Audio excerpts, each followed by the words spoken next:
Bang Ilonggo. Please subscribe And like. and share. Ayun, magandang araw po, no? Sa lahat nating mga viewers, sa lahat nating mga kababayan, shoutout po sa inyong lahat. At syempre, sa ating mga OFW dyan, no? Mag-ingat po kayo palagi dyan, mga kababayan. At syempre, nakita nyo naman ang nangyari po sa 20 plus natin na mga OFW na nag-rally nung birthday ni Duterte dyan sa Qatar.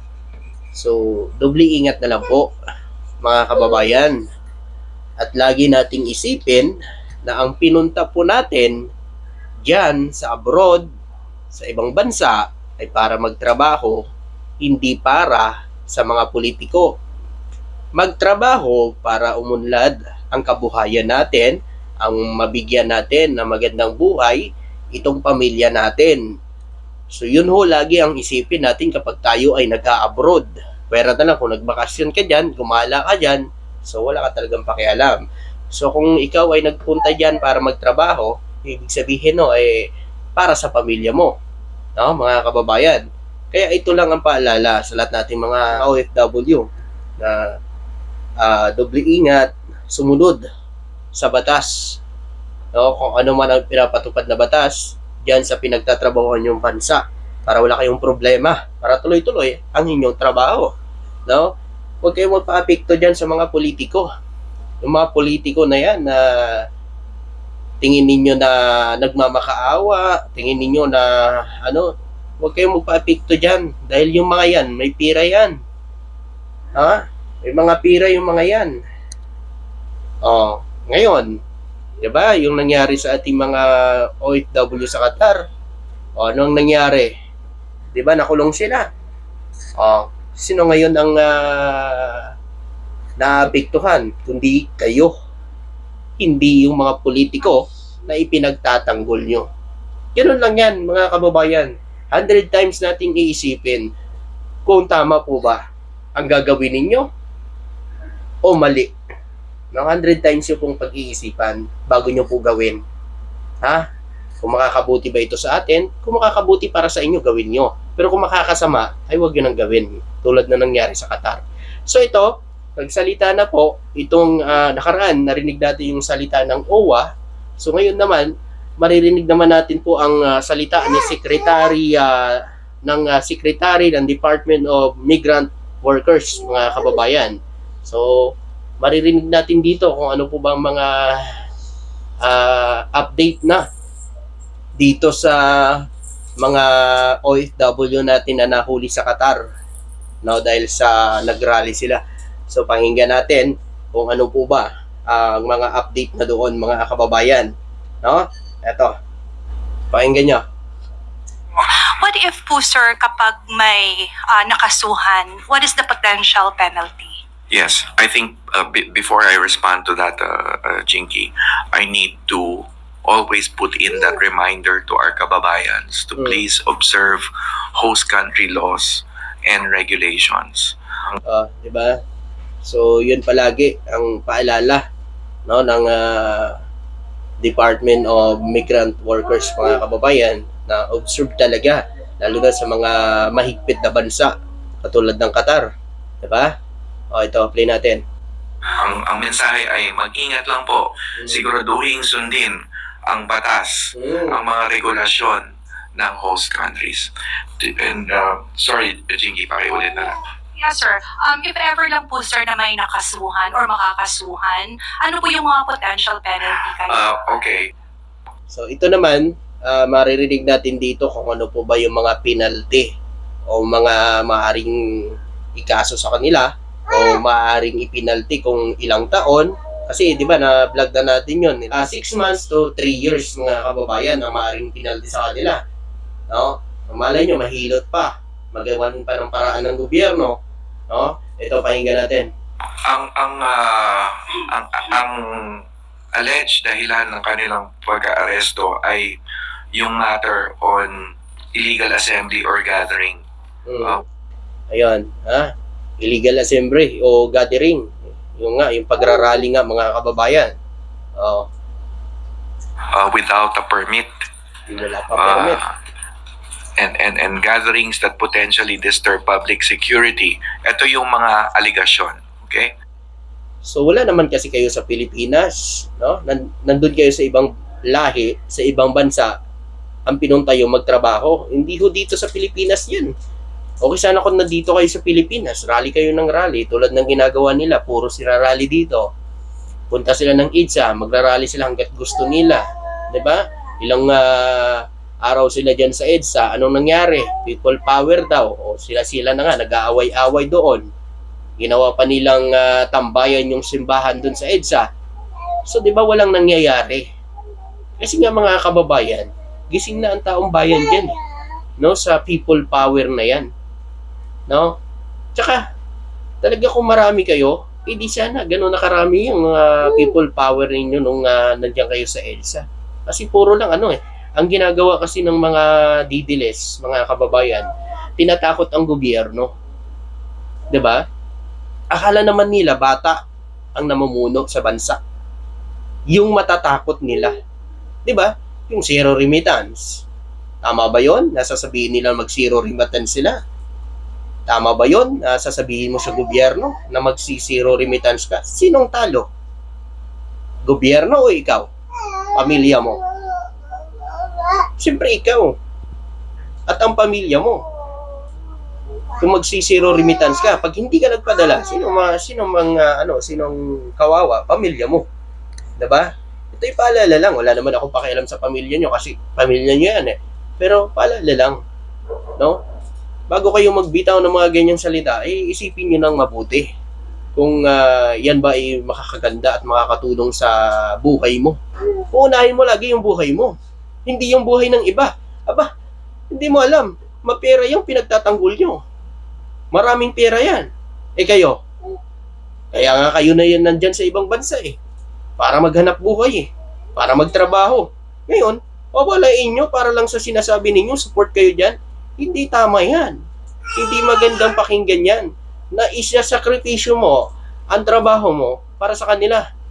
Paano naman ang pangangailangan mo? Kaya ka ba nilang tulungan yan? Nagsakripisyo ka. Kaya ka ba nilang tulungan ngayon yan? Tulad yan na yung mga nakulong na yan, sino ngayon ang nagpapapalabas ngayon? Di ang gobyerno rin. Si PBBM. 'Di ba?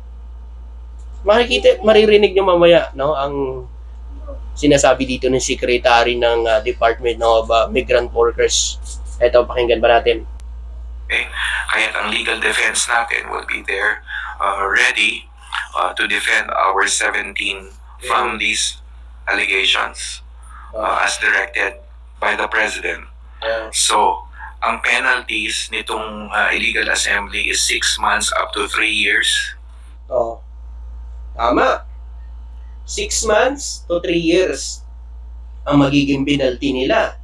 Nakita nyo na kung gaano perwisyo sa inyo ang ginawa ninyo. Kayo lang din nagpahamak sa sarili ninyo. 'Di ba?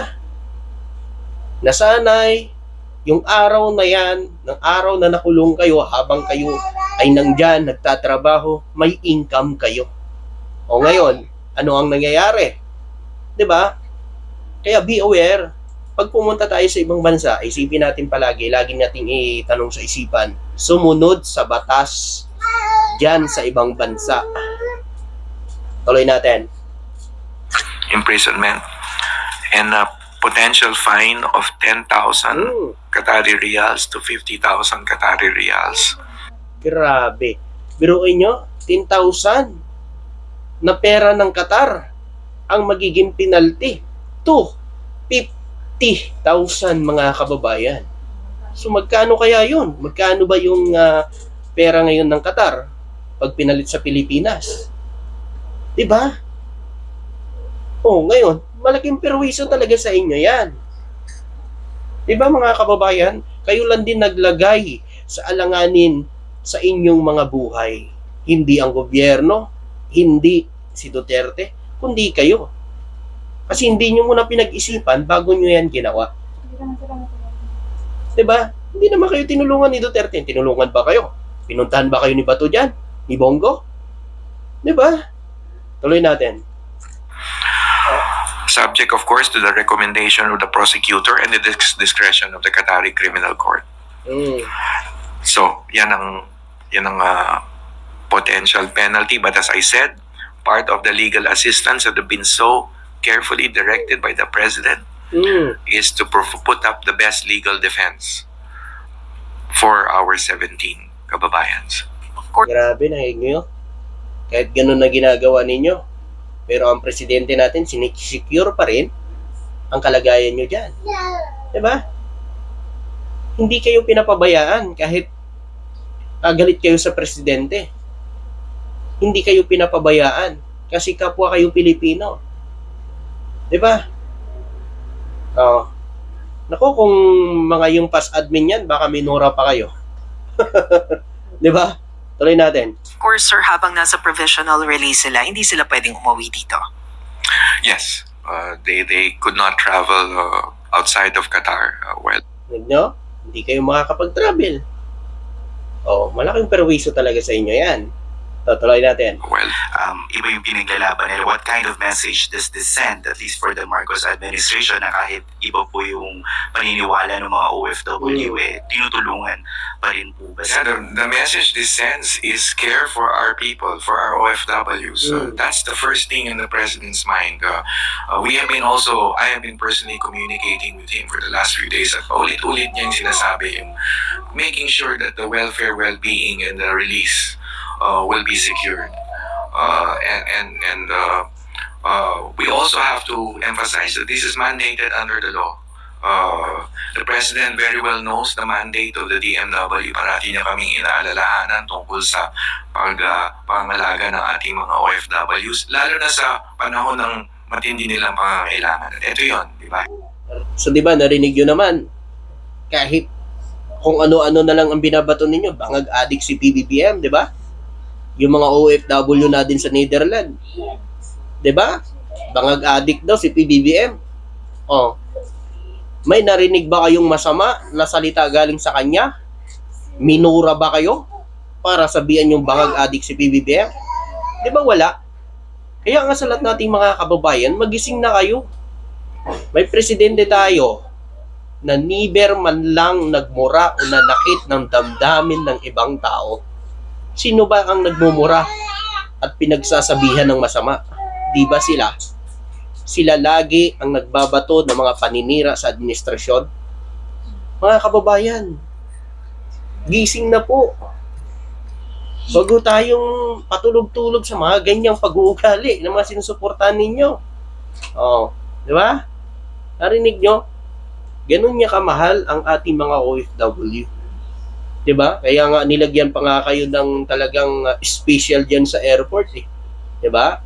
Nilagyan pa kayo dyan ng lounge nyo na talagang pag-uwi ninyo o sasakay pa lang kayo, ay meron kayong may makakain dyan, meron kayong may iinom na kape na libre para sa inyo. Diba? Tuloy natin.